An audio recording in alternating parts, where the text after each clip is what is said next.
मैं पूजा चौधरी आज की कक्षा में आप सबका स्वागत करती हूँ। बच्चों, हम कक्षा 12 के समाजशास्त्र विषय के भाग 2 को पढ़ रहे हैं, जिसका नाम है भारत में सामाजिक परिवर्तन और विकास। हमने इसका 7वां अध्याय प्रारंभ कर दिया था, जिसका नाम है जनसंपर्क साधन और जनसंचार। आज हम इस अध्याय के भाग 3 को करने जा रहे हैं, जिसका नाम है भारत में मास मीडिया का विकास। तो शुरू करते हैं भाग 3। मास मीडिया के अंतर्गत हम प्रिंट मीडिया को भी देख सकते हैं और इलेक्ट्रॉनिक मीडिया को भी देख सकते हैं। जहाँ तक बात भारत की होती है, तो भारत में मीडिया ने हमेशा महत्वपूर्ण भूमिका निभाई है, चाहे वो स्वतंत्रता से पूर्व के समय हो या फिर स्वतंत्रता के पश्चात। मीडिया ने हमेशा भारत की जनता को जागरूक करने का कार्य किया है। स्वतंत्रता के पश्चात वर्तमान समय में भी मीडिया का हम सभी की अवधारणाओं और हम सभी की मानसिकता और विचारधाराओं को बनाने में महत्वपूर्ण भूमिका बन गई है।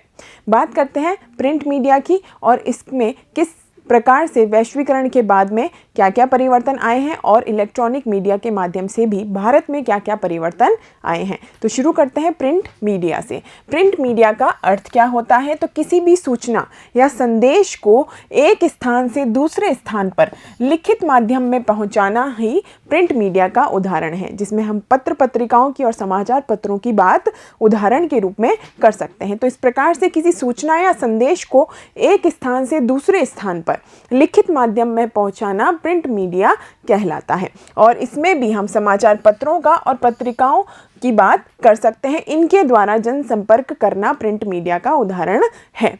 भारत ही नहीं, यदि हम विश्व का भी उदाहरण लें तो विश्व में भी होने वाले विभिन्न क्रांतियों में, विभिन्न बड़ी बड़ी घटनाओं में प्रिंट मीडिया का महत्वपूर्ण योगदान रहा है। चाहे वो फ्रांस की राज्य क्रांति की बात हो या अमेरिका में होने वाली स्वतंत्रता संग्राम की बात हो। तो इस प्रकार से भारत ही नहीं, विश्व में प्रिंट मीडिया ने एक महत्वपूर्ण भूमिका निभाई है वहाँ के लोगों को जागरूक बनाने में, वहाँ के लोगों में मानसिकता में सुधार करने में और अन्याय के खिलाफ आवाज़ उठाने में। तो इस प्रकार से भारत ही नहीं, विश्व में विभिन्न क्रांतियों, आंदोलनों और अभियानों आदि में प्रिंट मीडिया ने महत्वपूर्ण भूमिका निभाई है। और यदि हम बात करें स्वतंत्रता से पूर्व होने वाले भारत में सुधार आंदोलन, उसमें भी प्रिंट मीडिया महत्वपूर्ण भूमिका निभाता है। और उसके बाद में आज़ादी के लिए जब हम लड़ाई कर रहे थे, तब भी प्रिंट मीडिया ने महत्वपूर्ण भूमिका निभाई थी। और आज़ादी के बाद यानी स्वतंत्रता के बाद भी प्रिंट मीडिया ने अपनी महती भूमिका निभाना जारी रखा है। यानी आज भी हम समाचार पत्रों को पढ़ करके अपनी विचारधाराओं को बनाते हैं। तो इस प्रकार से प्रिंट मीडिया पहले भी महत्वपूर्ण था और आज भी महत्वपूर्ण है, लेकिन समय के साथ में इस क्षेत्र में भी विकास हुआ है और आज विभिन्न भाषाओं में जो है समाचार पत्र और पत्रिकाएं आने लगे हैं और साथ ही साथ पाठकों की रुचि के अनुसार इनकी विषय वस्तु भी बदलती जाती है। तो इस प्रकार से भारत में स्वतंत्रता से पूर्व विभिन्न सामाजिक सुधार आंदोलन जो हुए थे, उनका भी प्रसार प्रिंट मीडिया के माध्यम से हुआ था। साथ ही साथ यदि हम बात करें राष्ट्रवादी आंदोलन की, यानी भारत को आज़ादी दिलाने के लिए भी प्रिंट मीडिया ने महत्वपूर्ण भूमिका निभाई थी और तत्कालीन समय में भारत के लोगों को अंग्रेजी सरकार के खिलाफ उठ खड़े होने के लिए प्रेरित भी किया था। तो इस प्रकार से राष्ट्रवादी आंदोलनों के प्रसार दोनों में ही प्रिंट मीडिया की महत्वपूर्ण भूमिका रही थी। इसके बाद में यदि हम बात करें स्वतंत्रता प्राप्ति के बाद 1947 के बाद भी प्रिंट मीडिया ने अपने महत्वपूर्ण भूमिका को उसी तरीके से जारी रखा है और हम राष्ट्र निर्माण के कार्य को इस प्रकार से यह प्रिंट मीडिया जो है अभी भी अपनी महत्वपूर्ण भूमिका इसमें निभा रहा है। यानी राष्ट्र का निर्माण कैसे हो, राष्ट्र में एकता किस प्रकार से बढ़े, राष्ट्र में समन्वयशीलता कैसे बढ़े, इसके लिए आज भी प्रिंट मीडिया के माध्यम से प्रयास किए जा रहे हैं। प्रिंट मीडिया के माध्यम से विकास के मुद्दों को भी उठाया गया है, यानी कि भारत जैसी विशाल देश में किन किन क्षेत्रों में अच्छा विकास हो रहा है और कौन कौन से क्षेत्र हैं जो विकास से वंचित हैं, इससे जुड़े हुए कई मुद्दे जो हैं प्रिंट मीडिया के माध्यम से उठाए जा रहे हैं। और साथ ही प्रिंट मीडिया उन लोगों के लिए भी आवाज़ बनता है जो कि अपनी आवाज़ को सरकार तक नहीं पहुंचा पाते। तो इस प्रकार से हम कहेंगे प्रिंट मीडिया के माध्यम से विकास के मुद्दों को उठाया गया और यह उन लोगों की आवाज़ बना जो अपने लिए सरकार से बात नहीं कर पा रहे थे। तो इस प्रकार से पिछड़े लोगों के लिए या फिर दलित लोगों के लिए या फिर समाज के ऐसे लोग जो कि अपनी आवाज़ या अपनी समस्या को सरकार तक नहीं ले जा पा रहे, उन सभी के लिए प्रिंट मीडिया ने अपना महत्वपूर्ण कार्य जारी रखा है। प्रिंट मीडिया के लिए चुनौती का काल भी आया था, यानी हमारा जो प्रिंट मीडिया है ऐसा नहीं है कि वह सदैव प्रगति पथ पर आगे बढ़ रहा था और किसी प्रकार की समस्या नहीं आती। 1975 की बात की जा सकती है जब यह चुनौती का काल प्रिंट मीडिया के लिए था, जब 1975 में भारत में आपातकाल लगाया गया था और उस समय पर यह घोषणा की गई कि मीडिया पर सेंसर व्यवस्था लागू होगी, यानी कि मीडिया में वही खबरें छापी जाएंगी जो कि सरकार की जिन पर अनुमति मिली हो। तो इस प्रकार से सेंसर व्यवस्था जब मीडिया पर लागू हो जाती है तो उस समय पर जो है प्रिंट मीडिया जो है अपनी भूमिका को अच्छे से नहीं निभा पा रहा था। लेकिन यह काल भी 1977 में समाप्त हो गया, यानी भारत में जैसे ही आपातकाल हटा तब यह बैन या सेंसर व्यवस्था जो है पुनः प्रिंट मीडिया से हटा दी जाती है और इस प्रकार से पुनः प्रिंट मीडिया अपने कार्य को शुरू कर पाता है और भारत की जनता के लिए वह जागरूकता के कार्य जारी रखता है। तो इस प्रकार से प्रिंट मीडिया के लिए चुनौती का काल था 1975 का काल, जब यह घोषणा की गई कि भारत में आपातकाल है और मीडिया पर अब सेंसर व्यवस्था लागू हो जाएगी। परंतु यह समय भी समाप्त हो जाता है जब भारत में आपातकाल की समाप्ति होती है 1977 में, यानी 2 वर्ष बाद में।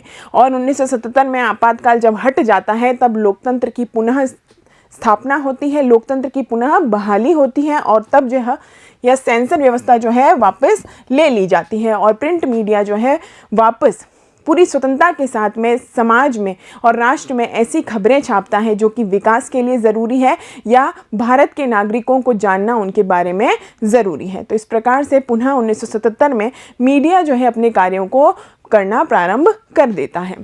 संचार क्रांति आने के बाद में भी अखबार की महत्ता कम नहीं हुई है, यानी संचार क्रांति आ जाती है, बहुत सारे सूचना तकनीक में विकास होने के बाद में, प्रौद्योगिकी का विकास होने के बाद भी अखबार जो है आज भी आम जन के लिए सस्ता, सुलभ और साथ ही साथ सबसे सरल माध्यम बना हुआ है। तो हम कहेंगे संचार क्रांति आ गई है और अखबार की महत्ता आज भी बड़ी ही रही है, क्योंकि ये आम नागरिक के लिए, जिन लोगों की आय बहुत ज़्यादा नहीं है, उन सभी के लिए यह एक सस्ता, सरल और सुलभ साधन बना हुआ है, जिससे कि सभी लोग जो है समाचार पढ़ सकते हैं, समाचारों की जानकारी प्राप्त कर सकते हैं, स्थानीय स्तर पर, क्षेत्रीय स्तर पर, राज्य स्तर पर, राष्ट्रीय और अंतर्राष्ट्रीय स्तर पर खबरों को जान सकते हैं। तो इस प्रकार से यह संचार क्रांति आने के बाद भी समाचार पत्रों की महत्ता कम नहीं हुई है। आम नागरिक के लिए आज भी सूचना प्राप्त करने का सबसे सहज, सरल व सस्ता माध्यम कौन है? समाचार पत्र ही हैं। तो इस प्रकार से यह आज भी महत्वपूर्ण है। प्रिंट मीडिया भी अन्य सामाजिक संस्थाओं की तरह अपनी विषय वस्तु बदलता रहता है, यानी कि जैसे जैसे समय बदलता है वैसे वैसे समाज की संस्थाएं बदलती हैं और उसी तरीके से समाज की संस्थाओं के जो परिणाम होते हैं या फिर उनके द्वारा जो भी कार्य किए जा रहे हैं उनमें भी परिवर्तन आता है, उनके लाभों में भी और उनकी हानियों में भी परिवर्तन आता है। उसी तरीके से मीडिया और प्रिंट मीडिया जो है समय के साथ बदलता है, उनकी विषय वस्तु की, उनमें क्या छापा जाएगा और इनसे कौन कौन से लोग प्रभावित होंगे, कैसे वह पाठक हैं जो किस प्रकार की खबरें पढ़ना चाहते हैं, यह सभी समय के साथ में बदलता जाता है। तो हम कहेंगे प्रिंट मीडिया भी अन्य सामाजिक संस्थाओं की तरह अपनी विषय वस्तु को समय समय पर बदलता रहता है और तात्कालिक सामाजिक परिवर्तनों के अनुसार यह बदलता रहता है। तो इस प्रकार से मीडिया में भी, प्रिंट मीडिया में भी अपनी विषय वस्तु समय के साथ बदल दी जाती है। यदि बात की जाए कि भारत में कौन कौन से प्रमुख समाचार पत्र हैं, तो अंग्रेजी में भी भारत में समाचार पत्र छपते हैं, हिंदी में भी छपते हैं, स्थानीय भाषाओं में भी छपते हैं। तो हम बात कर सकते हैं टाइम्स ऑफ इंडिया की, हम बात कर सकते हैं अमर उजाला की, हम हिंदुस्तान टाइम्स की बात कर सकते हैं। यह सभी क्या है? यह अखबार हैं जो कि भारत में छापे जाते हैं। तो हम करेंगे भारत में प्रकाशित होने वाले कुछ प्रमुख समाचार पत्र हैं Hindustan times, Amar Ujala, times of India, Dainik Jagran और दी ट्रिब्यून। तो यह सभी क्या हैं? भारत में प्रकाशित होने वाले समाचार पत्र हैं जो अलग अलग भाषाओं में प्रकाशित होते हैं। अब हम बात करते हैं भूमंडलीकरण के परिणाम स्वरूप मीडिया में क्या परिवर्तन आता है। तो जैसे जैसे भूमंडलीकरण आता है, भूमंडलीकरण के परिणाम स्वरूप हम कहते हैं विश्व एक गांव में परिवर्तित हो रहा है। इस कारण भारत का संपर्क भी विश्व से बहुत ज़्यादा होने लगता है और विश्व का संपर्क भारत से इसी तरीके से बढ़ता जाता है। यानी कि यह दो तरफा प्रक्रिया है, हम जो है विश्व से और ज़्यादा नज़दीक से जुड़ गए हैं। इस कारण भूमंडलीकरण के परिणाम स्वरूप भारत के जो समाचार पत्र और पत्रिकाएं हैं उनमें भी, उनकी विषय वस्तु में भी परिवर्तन आया है। अब वहाँ पर अंतर्राष्ट्रीय खबरें भी छापी जाने लगी हैं और अंतर्राष्ट्रीय खबरों के लिए भारतीय पाठक जो है अपनी रुचि भी दिखा रहे हैं और इसी तरीके से उनकी विषय वस्तु में परिवर्तन आ रहा है। तो बात करते हैं भूमंडलीकरण और मीडिया की। 1970 तक भारत की सरकार का मीडिया पर नियंत्रण था और अधिकांश मीडिया कंपनियां राष्ट्रीय सरकारों के विनियमों का पालन करती थी। यानी कि जैसे से भारत की केंद्रीय सरकार जिस प्रकार के नियम और विनियम बनाती थी, वैसे ही सरकार के कहे अनुसार जो है मीडिया में खबरें आती थी और मीडिया पर सरकार का नियंत्रण था। मीडिया भी कई भागों में बंटा हुआ था, जैसे कि सिनेमा, प्रिंट मीडिया, रेडियो और टेलीविज़न प्रसारण, जो एक दूसरे से अलग व स्वतंत्र रूप से कार्य करते थे। परंतु पिछले 3 दशकों की यदि बात की जाए तो मीडिया उद्योग में बहुत ज़्यादा परिवर्तन आए हैं, बहुत बड़े रूपांतरण हमें देखने को मिले हैं, जिसके परिणाम स्वरूप हम कहेंगे कि मीडिया के जो प्रकार हैं, मीडिया जिन भागों में हमने बांटा हुआ देखा है, उन सभी में धीरे धीरे जुड़ाव हो रहा है। यानी एक तरीके के ही खबरें जो हैं इन सभी मीडिया के साधनों में हमें देखने को मिलती है, वह आपस में एक दूसरे से जुड़ते हुए दिख रहे हैं। तो भूमंडलीकरण का प्रभाव यह हुआ है कि मीडिया की ये जो विभिन्न साधन है उनकी विषय वस्तु लगभग एक जैसी होने लगी है। तो पिछले 3 दशकों में मीडिया उद्योग में अनेक रूपांतरण हुए हैं। राष्ट्रीय बाजारों का स्थान अब तरल भूमंडलीय बाजार ने ले लिया है। यानी कि अब राष्ट्र की खबरों और राष्ट्र की खबरों से जुड़ी हुई जो भी सूचनाएं हैं उनके स्थान पर अब भूमंडलीय खबरें अब हमें दिखाई देने लगी हैं। भूमंडलीकरण से मीडिया भी प्रिंट मीडिया, रेडियो और इलेक्ट्रॉनिक मीडिया में परिवर्तित हो गया है। यानी कि मीडिया के जो विभिन्न साधन थे वह अब परिवर्तित होकर 3 भागों में प्रिंट मीडिया, रेडियो और इलेक्ट्रॉनिक मीडिया में बदल गए हैं। तो इस प्रकार से हमने भूमंडलीकरण और मीडिया में किस प्रकार का संबंध है, भूमंडलीकरण से मीडिया में क्या परिवर्तन आया है, उसकी बात की। इसी तरीके से यदि हम मुद्रण माध्यम की बात करें, हम देखें कि भूमंडलीकरण से प्रिंट मीडिया में क्या परिवर्तन आया है, तो हम कहेंगे नई प्रौद्योगिकी यानी कि सूचना की तकनीक की वृद्धि से और नई प्रौद्योगिकी और नई तकनीक की वृद्धि से समाचार पत्रों के उत्पादन और प्रसार को बढ़ावा मिला है। यानी कि ऐसा नहीं है कि तकनीक ने विकास कर लिया है, प्रौद्योगिकी ने विकास कर लिया है तो समाचार पत्रों की बिक्री कम हो जाएगी, समाचार पत्रों के पाठक कम हो जाएंगे, ऐसा नहीं है। टीवी और इंटरनेट से भी प्रिंट मीडिया के प्रसार पर प्रभाव नहीं पड़ा है। यानी कि अब घर घर टीवी हो गया है, इंटरनेट हो गया है, लेकिन इसका भी प्रभाव प्रिंट मीडिया पर नहीं पड़ा है। आज भी प्रिंट मीडिया के पाठक की संख्या जो है लगातार बढ़ रही है और वह अच्छी संख्या में हमें देखने को मिलते हैं। यानी टीवी के दर्शक और हमें देखने को मिलेंगे तो इंटरनेट का प्रयोग करने वाले भी हमें देखने को मिलेंगे, लेकिन साथ ही साथ प्रिंट मीडिया के अपने स्वयं के जो है उपभोक्ता होते हैं। टीवी और इंटरनेट से भी प्रिंट मीडिया के प्रसार पर प्रभाव नहीं पड़ा है। बड़ी संख्या में चमकदार पत्रिकाएं अब बाजार में आ गई हैं और भारतीय भाषाओं के समाचार पत्रों में भी आश्चर्यजनक वृद्धि हुई है, जिसका एक कारण ऐसा है कि ऐसे साक्षर लोगों की संख्या में बढ़ोतरी हुई है जो कि शहरों में प्रवसन कर रहे हैं, यानी गांवों से शहरों की तरफ आ रहे हैं। इस कारण भारतीय भाषाओं में भी बहुत सारे अखबार हमें छपते हुए दिखाई देते हैं, क्योंकि इनके पाठक वही हैं जो कि गाँवों से शहरों की ओर बढ़ रहे हैं और गाँवों से शहरों की ओर आकर के शहरों में रहने लगे हैं और उनकी जो भाषाएँ हैं वह स्थानीय और क्षेत्रीय भाषाएँ हैं, भारतीय भाषाएँ हैं। तो उन सभी के लिए जो है अब अखबार छपने लग गए हैं। तो इस प्रकार से हम देखते हैं कि भारत में विभिन्न भारतीय भाषाओं में जो है अखबार छपते हैं और उनके पाठक भी धीरे धीरे बढ़ते जा रहे हैं। तो इस प्रकार से हम कह रहे हैं स्थानीय भाषाओं में, क्षेत्रीय भाषाओं में, भारत की विभिन्न भाषाओं में जो है अखबार छपते हुए हमें दिखाई देते हैं और इनके उदाहरण भी हमें बहुत मिलते हैं। दूसरा, छोटे कस्बों और गांवों में जिस प्रकार के पाठकों की रुचि व आवश्यकताएं होती हैं, ऐसे अखबार उन आवश्यकताओं को पूरा करते हैं। यानी कि छोटे कस्बों में जैसे लोग रहते हैं, वहां पर जैसे लोग जो हैं पाठक हैं, उनकी मानसिकता, उनकी रुचि जिस प्रकार की खबरों में है, वैसी खबरें जो हैं इन अखबारों में छपती हैं। तो इस प्रकार के अखबार भी धीरे धीरे बढ़ रहे हैं। यानी कि स्थानीय लोगों की रुचि के अनुसार अखबार छपने लगे हैं, अखबारों की बिक्री भी होने लगी है।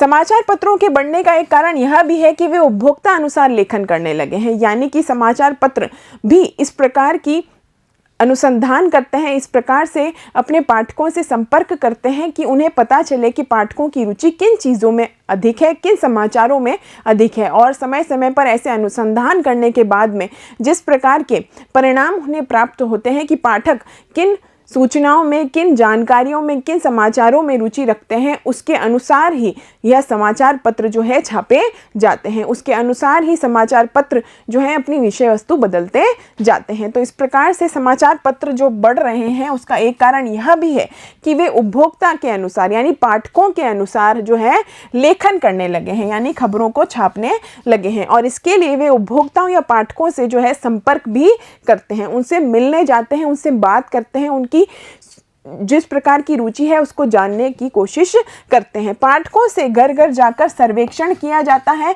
और अनुसंधान किया जाता है। तो इस प्रकार के तरीके अपनाकर वे अपनी लोकप्रियता को बढ़ाने का कार्य भी करते हैं, यानी कि उपभोक्ताओं से और पाठकों से संपर्क करके वह उनकी रुचियां जानते हैं और इस प्रकार से वह अपनी बिक्री बढ़ाने के लिए उसी प्रकार की खबरें छापते हैं जैसे कि पाठक पढ़ना चाहते हैं। अब हम बात करते हैं टेलीविज़न की।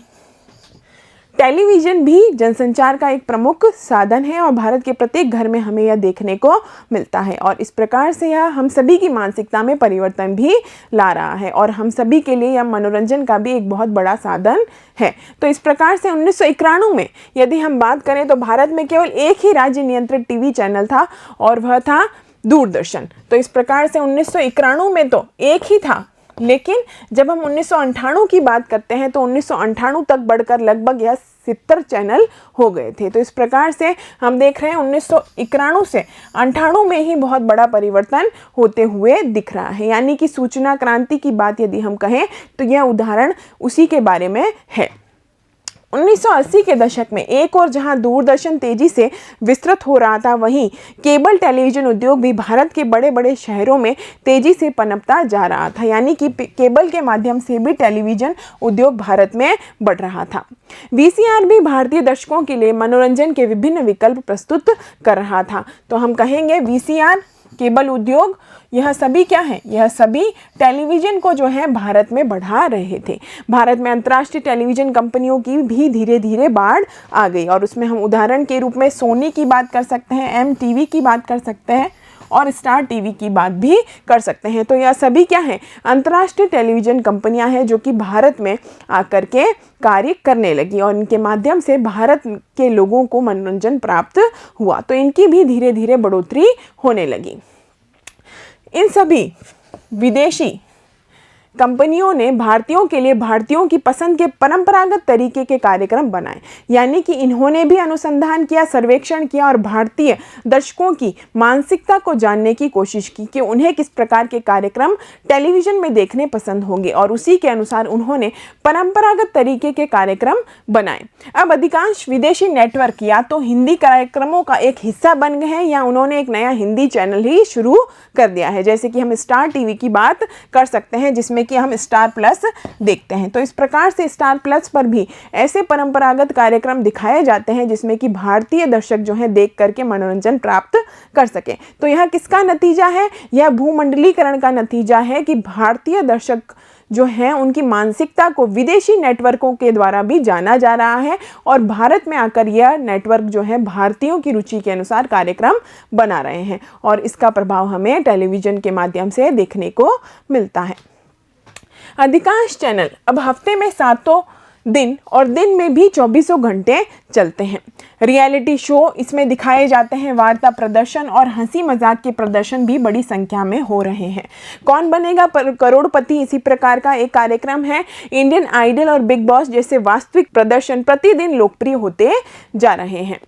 अब हम बात करते हैं रेडियो की। रेडियो भी जनसंचार का एक प्रमुख माध्यम है और वर्ष 2000 में आकाशवाणी के कार्यक्रम भारत के सभी 2/3 घरों में सुने जाते थे।